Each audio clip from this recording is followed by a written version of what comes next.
Good afternoon. The time is now 3:30. Call to order the November 2nd meeting of the Norwood City Planning Commission. Mrs. Town, would you please call the roll? Mayor Schneider, Present. Chairman Powers, Present. Mrs. Sickinger, Present. Mr. Hockney, Mr. Sewer. Present. Moving on to item B. We do not have minutes completed for this meeting, so we'll skip that. Moving on to item C, old business. Item C1, ongoing zoning ordinance amendment review.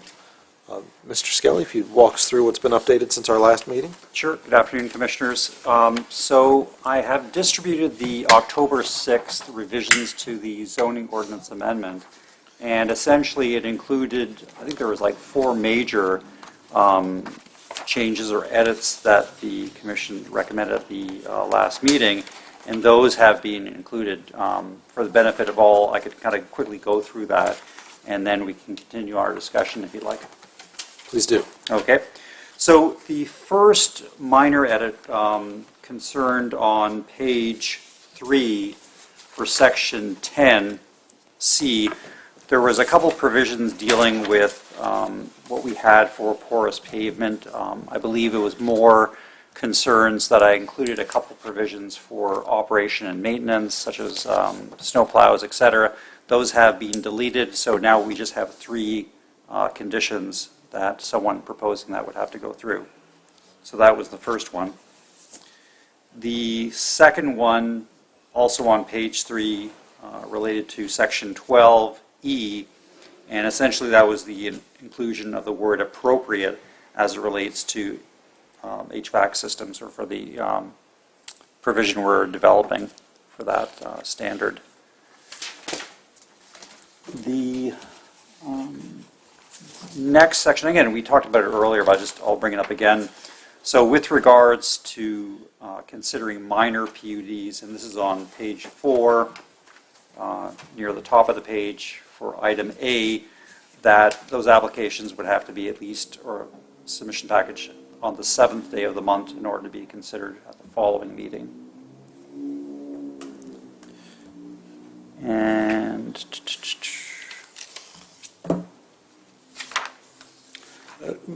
sure. Can I interrupt? I mean, where on A, it says complete applications received by the building department on the 7th of the month shall be heard at the following month's regular meeting when practical. When practical makes it a little bit gray to me. Is that necessary? I think it's kind of a fudge factor, a wiggle room that if we approach various holidays or other sort of circumstances, if there's time situations, it could be just we don't have an agenda or whatever. So I put that in as a qualifier. So if it's something where we would just keep it the 7th day and then leave it as more of a administrative determination. But some places they have, let's say, an August recess, or some places they may not have it in December or whatever. So it's one of those things where if ultimately I think it's at the discretion of the building department if they would have that regular hearing or not. So this would apply if for some reason we weren't able to have a quorum one month? It could, yeah. It would give us that. That's another good example. That opportunity. Yeah. Okay. All right. So moving on, there's really not much more. We did have some discussion at the last meeting. There was no edits on the bottom of page 6, and this is where we're getting into the drafting of new provisions for row homes or townhouses as to what's the threshold for allowing for a driveway in the front yard, and then also being somewhat respectful with regards to how much of that driveway impervious could cover. So that's still in there. I think we had some discussion at this time. The way I drafted that section was just to take out that application as it relates to that sort of building form. Moving on, I don't believe we had then, at this point, too many edits to the townhouse or row house, because that was the major new section that we were discussing. The only other section, we talked at length at the last meeting related to electric vehicle recharging provisions. So the commission directed me to look into that, which I have done, and I've included some, it's almost like reminder points for me.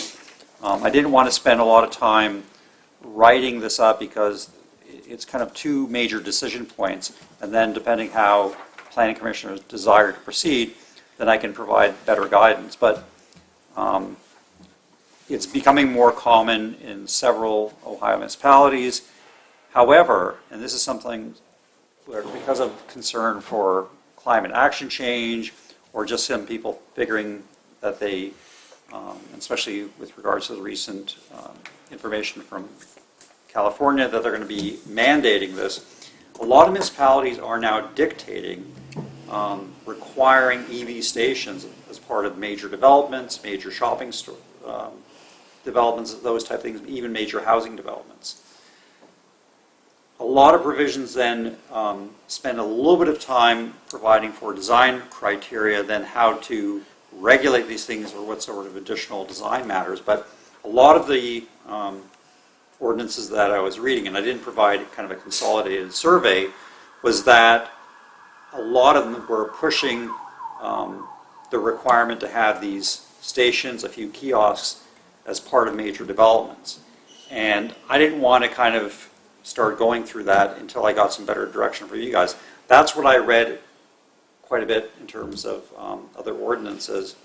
What I did include, and you see on page 10 on the right side, and I label it basic or minimal. So there's about just over half a dozen points as to what are kind of good regulations for, let's say, potential nuisance items. And again, these uses, and this relates to suggestions that we received already from essentially, I believe, a member of the BZA. It was kind of at least talked about from people, from councilors, that I think there's a good idea we can consider these things. But getting back to the item, I don't think we're there yet to start dictating or being very prescriptive, saying we have to have these for various sort of projects. I might be reading this commission wrong, but that's at least my sentiment. So I wanted to ask you directly, what's your take of it? And then from there, I can start providing additional provisions. But it's one of those things, getting back to what I was tasked to, that's the major policy provision I read into it. A lot of municipalities require it and spend less time and less language providing detailed prescriptive. You have to be this size, so many kiosks, you have to have X amount or whatever. So that's essentially from what I bring to the research end to it. So I think the latter part, like I said, it was easy drafting a few things where I thought, okay, how can we better regulate this? But a big provision was mandating that these things have to be provided for, almost like handicap parking stalls, where under federal standards, I believe it's around 2%. It provides, once you start getting beyond 50 to 100, it's a sliding scale, but it's very prescriptive. Some municipalities, especially in California, they are quite serious in terms of pushing that requirement. So, Any comments on that? Yeah, I have a comment. I'm not chasing California. In fact, I think they're kind of off the chart. So that's my first comment. The second comment is, in very good data coming out right now that challenges the whole EV world, saying, why is the public paying for the automobiles that somebody elects to use when in fact it's being proven they haven't figured out what to do with the batteries yet? We may be creating a bigger mess, is what the point is. Mm-hmm. The studies are coming out. They have not figured it out. And Yeah. Mike, I'm sure as your research, you're finding that out. Hey, I'm all for yeah. sustainability, et cetera, the environment. But honestly, this is one of those cases where I'm not sure it's been thought all the way through. I definitely don't think we should mandate it. I think having Targets or Myers put them in because it's good business for them, and it's not us. And I have to ask a question. You do have 2 EV stations, right? We do. In your parking We do. lot? Well, You mean in the city parking The lot, city or you parking mean lot? in the municipal lot? We have one in the city lot the city has an electric vehicle now, all electric. There are 2 charging stations there for city vehicles. And then there is a pay-as-you-go that is in the municipal I lot. didn't know that one in Yes. the municipal. Okay. So again. We are a progressive city. Well, no, when I saw that, I said, well, maybe this is something I missed, but I didn't, I mean, that's fine. Well, My gut feeling is, I think there's still a lot of unanswered questions. Well, as I said, again, in truth, I spent maybe 3 or 4 hours, and then I kind of said, okay, do I have enough to at least talk intelligently about what's there and what's not there? Beyond that, like you said, there's a lot of studies that are coming out, there's a lot of research, but beyond that, 3 or 4 hours was enough for me to at least come back to you guys, say, okay, do you want to go here, do you want to go here, and then at least provide at least some basic stuff that I'm seeing are consistent. And one of the big things, they do not want to see these things becoming almost like a downtown parking lot where you would pay and you would have whatever 50 stalls or whatever. So it's typically a larger business, a hotel would have 5 or 10 or et cetera. The biggest one I've ever seen was in Sarasota behind a Whole Foods, and that was probably upwards of 40 or 50 stalls. And that was behind the store, but it was designated for, Teslas. But it was a massive I area. could be all wet, but I think if building owners decide this is a requirement to maintain, to keep employees, I could see it changing overnight to seeing more of these in their parking lots. If that's something that's driven by their employees saying, look, we're driving an EV car, we need a charging station, Yeah. or I'll have to go work somewhere that has them. Yeah. I just haven't felt that yet, at least on the buildings that we're Well, and building. that's it comes with the research, and I use the analogy of a parking lot because then it's also, does it get to the point in a few years, like a lot of digital things where it could be online, where now they start charging, and it becomes, you pay to get in and you pay to get out. It's just, how that industry will develop. So, Mm-hmm. Are we making money on the one in the municipal lot? And, well, I don't know that we've seen a large amount of consumption off of it. I've not seen cars sitting there being charged. I will start to watch it now that I know there's one over there. I know the 2 in our lot here at Yeah. the city.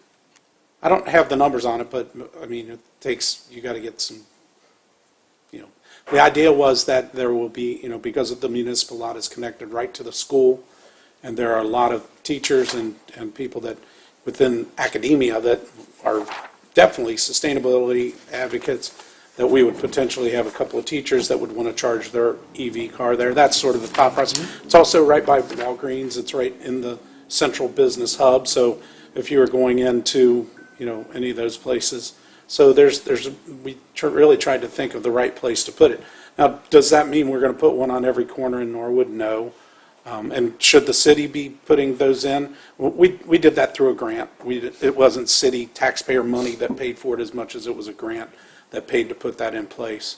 I think it's a great way, if you've got a grant, to test the water. Yeah, so we'll see. That's, Yeah, the state is going to have more of that grant funding coming out. The federal government is going to have more of that grant funding coming out too. So I think we'll start to see these pop up in other places, not necessarily within Norwood, but around in the area. I think you're going to start to see them more often. I have family members that wanted to thank the city for doing it just because when they drive their vehicle, it's always a wonder, am I going to find a place that I can charge it at? So they were very excited that you were doing it. You got any thoughts on it? I agree. You agree? Absolutely agree. Let's just test the waters with the 3 that we have and revisit this later. Well, I understand what you are saying. My concern with this is that we put some sort of regulation in place before we end up with 50 charging stations on Montgomery Road in a prime spot that we think we wouldn't put a gas station because we wouldn't want that sitting there. Now, in the city, we haven't did anything. We know this is a trend and that it's potentially going to grow, shouldn't we be looking at our regulation and saying, where would we allow somebody to do that? I want to tear down a building on Montgomery Road and put an EV charging station in. Can I do that? Can I put 50 charging stations right here because we're not addressing it? And I don't Great. want to try to address it after this person comes. It's a great point. I mean, So that's the whole reason to talk about it. And the other part is, Carrie had talked about, mentioned, I think, either, offline with me or at one point about homeowner use of EV stations.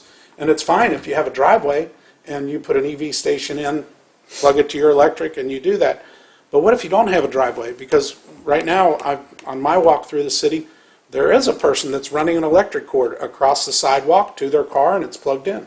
Comes from the side of their house, it's about 12 feet, probably longer than that, of a cord that's running across the sidewalk, into the gutter, across the gutter, and into their...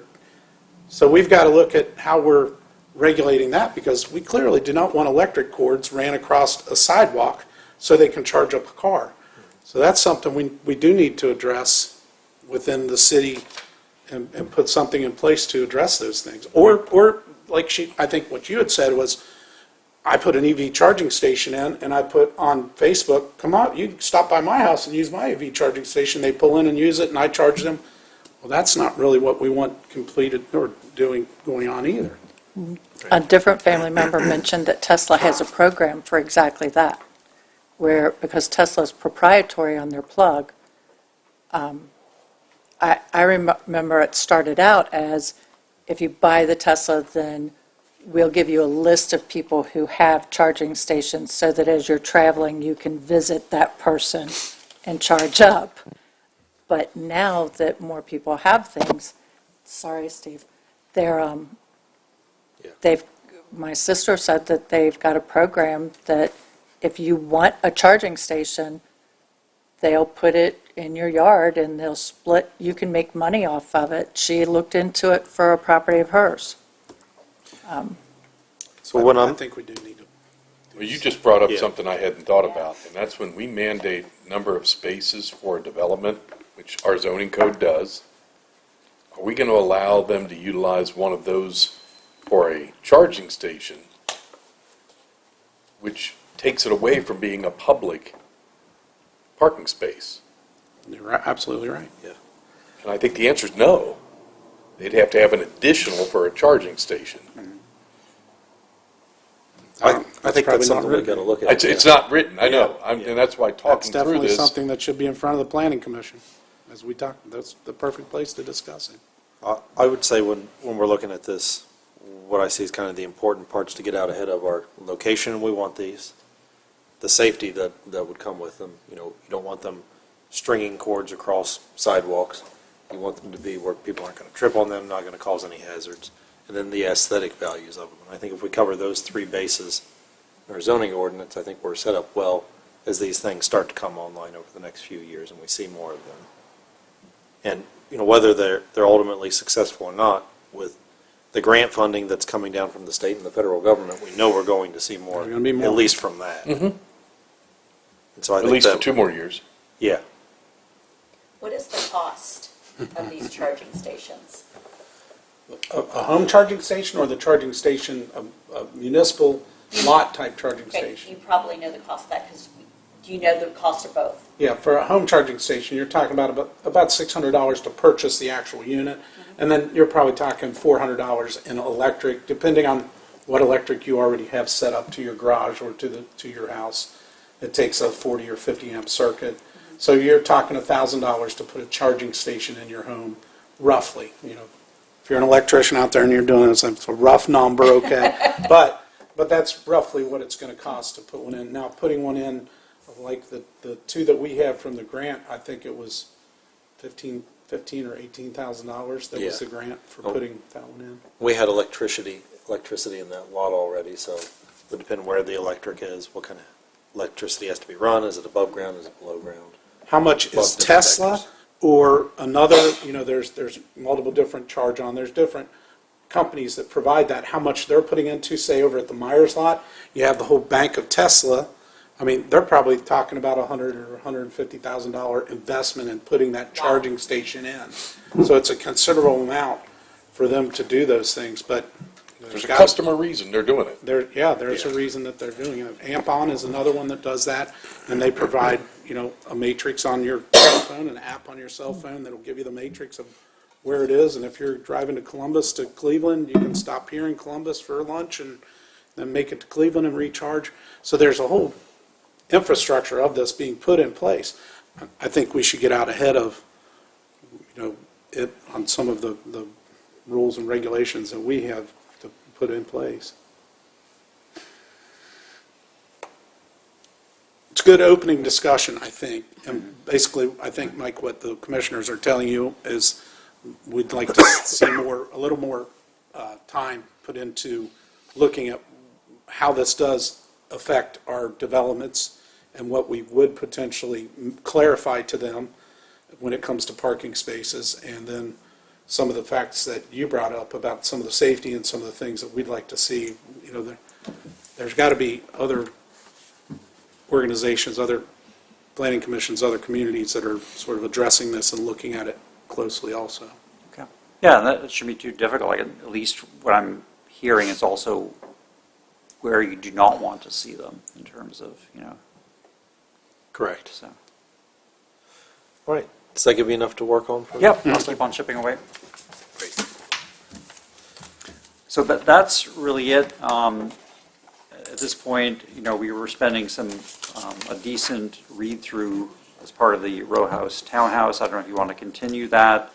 At this point, the only thing I would like to add to the agenda was just under new business with regards to the distribution of that zoning map everyone has on their table. So. Let's add that as item number 3, which I think we'll get to Okay.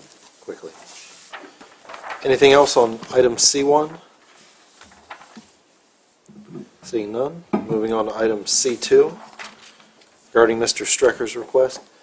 Mrs. Town, have we received anything additional? Okay, we will continue on to item 3, item 1 under new business, the zoning map. Mike? Sure. What I wanted to do is just let you guys know, so Carrie and I, for the last few months, have been working on an update to our existing zoning map. So the map that you have in front of you is not a rezoning map, it's exactly what we have downstairs in the building department. It's a bit different in terms of updating the color scheme, making it more prominent, doing the underlying lots also more prominent, providing for, where appropriate, cross-referencing PUD ordinances that you'll see. And that's really about it. So the reason for this was a couple things. So we belong, with regards to the city's relationship with Hamilton County, as part of their partnership, and that partnership enables, when we're applying for grants, to get special consideration. So that's one of the benefits it offers. A second benefit, which again we haven't really exploited, is that up to, I believe, $1,500 per year, they provide services to us. So there's various things that they can do for us, whether it's kind of studies or kind of, when we were talking about EV, I could kind of say, hey, I'm kind of busy or whatever, can you please run with it if they have something, and they could probably do that. In this case, we made a request of them to update the zoning map, and they said, yeah, that fits perfectly. So This is, you're talking about Hamilton County Planning and Development Department. correct. That's doing those things. Yep. So, like I said, over the last few months, they were great to work with. They helped us. We did many edits. Again, we probably exceeded the $1,500. So what you see in front of us is a updated map. Again, there's no changes to people's properties. It's not affecting your uses, et cetera. It's just updating the map. Maybe refreshing is a better word. And what we will then do in the future is consider updating it anyways. But for right now, I just wanted to let you know that we now have it I'm hoping to get some budget so I could print 4 by 6 foot ones, at least have 2 in this room, both for the mayor's and the Safety Service Director's office, have a few more. We could put a request to have various planning commission members if they want to have larger copies, but I believe at least something for 11 by 17 might help you at this point if you guys don't have one already in your document package. So, Great. Remind me, where did we land on RMX? We left it. We decided to make no changes. Just leave it, Yes. because it's still shown on the map here. It's actually a lot Can- more. Mike, can you and Carrie go through this zoning map and help each of the commissioners, and me, of course, understand each of the abbreviations down here? I'm not looking for the Reader's Digest condensed version sort of each one. You have colors and you have, so the first one is CBD. What's that stand for? that is essentially the downtown. So Central Business District is indicated in red, and then you'll see kind of hash lines which represent PUDs. So that's consistent for the entire map. Wherever you see diagonal lines, that representing a property that has also the PUD overlay attached to it. PUD is, Planned Unit Development. okay. So, yeah, sorry about the acronyms. The purple represents the general business district, which we have a considerable amount, as you can follow along Montgomery. The 2 blue zones, and again, the current map we have, sometimes the colors are very close. Here's a case where we made it more distinguishing. The light blue is M1, light industrial. The dark blue is heavy industrial. You have kind of a pinkish or salmon color. That's neighborhood business district. And that's, in this map, also a little bit easier to read. You have them spread throughout the city. Orange is office. And then traditionally, when you get into yellows, is obviously residential. In this case, it's R2, which is duplexes, semi-detached. R1, more for the north end of the city, is single-family detached. And then brown is the kind of higher density multifamily. And then we just talked about the kind of lighter green or all of it. That's a RMX. Okay, thank you. It's helpful. So when I see the M1 and M2, even though it's a light blue within the dark blue, is that designating buildings, or is that actually? So the That is buildings, buildings, yes. yeah, he gave the buildings a shade similar to the zoning, and one of the reasons is down at the bottom of the map, you'll see this light blue here. That's School Outfitters, right across from the purple where the Wasson Way is. That building covers the whole lot. So he wanted to add a shade to it that was similar to the zoning district so that we could see what it was from just the building itself also and not have to be able to actually see the ground underneath of it. So you answered my question. Where the dark blue is and there's light blue inside, that's just designating a building. It's not designating. Correct, there's no That's change right. in zoning. It's not a change in Yeah, zoning. it's unfortunately, there's some, I- whatever. That's Yeah, fine, Mike. yeah. I'm not complaining. I'm Yeah. just making sure. The dark blue with the light blue on the old map was a light gray and a darker gray, and we started adding PUD. You had to have them right next to each other to figure out what it was. I think this is well done. It's very clear. It's very bright, but Yeah, and that's, again, and adding It's to Carrie's matched. point, I think definitely staff, the public appreciate having the buildings because sometimes it's difficult to understand, okay, where is my lot? If you have your lot and the building size, the configuration, that's a kind of a second validation of to where you are. Because sometimes you have an odd shaped building or whatever, and they can determine that a little bit quicker.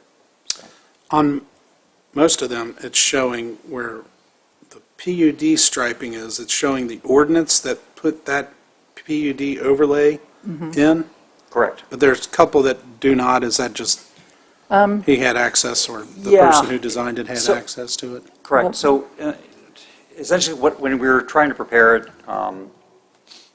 again, there was a lot of research that Carrie and I were doing to this. Intentionally, and I'll, take the blame, I didn't want to have too much clutter, so that was a goal. Carrie did a lot of research in terms of, cross-checking all these things. So my threshold was if it was something that it was already developed, it was newly developed, and we likely would not have in the near future a change, I didn't see any merit in putting the referencing PUD. Okay, sure. There was a point, again, where it's important to have the referencing PUD with regards to a property on the southern boundary, kind of south of Lexington, where in a rare cases you may have actual text wording related to it, but sometimes the PUD just merely sets the overlay. Okay. So again, it was that fine line trying how much information is good, how much is overkill, and then clutter. And there are several on Sherman that are really small, so we couldn't put it on there as far as the ordinance. Now, this one on Highland, I thought we did want to put it on there, but the one up by Moeller, honestly, I couldn't find the paperwork to it. I know it was done, but I didn't see it when I was looking in the front of the code. But it's a That living, would have been breathing back item. when Regina was taken out. That would Yeah, have been it was. overlaid, so that would have been quite a It while ago. was a long time ago. Yeah. And we had a lot of old stuff, but that one I couldn't find. The one on Highland, I found it, and I think we were going to put it on, but they might have just missed it. So we could add that the next time. It's a living, breathing document that might even need some corrections to it based on what we found, but right now, this is what council approved originally. Makes it so much easier for everyone. It's Well, this is much easier to read a nice than- tool, than the one very we nice have tool. from BZA now. Yeah. Again, if you guys want, just let us know, and then we can, email you the map as well as a PDF. So. okay. Thank you.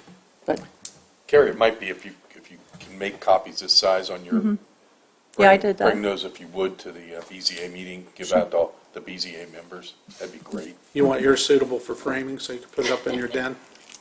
I got it in my, no, I don't need that. that'll be his going-away gift.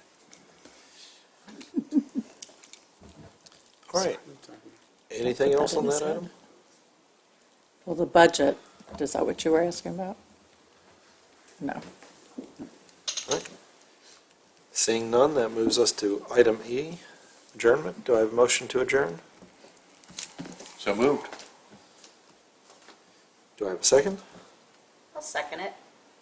Mrs. Town, would you please call the roll? Mayor Schneider, Yes. Chairman Powers, Yes. Mrs. Sickinger, Yes. Mr. Stewart. Yes.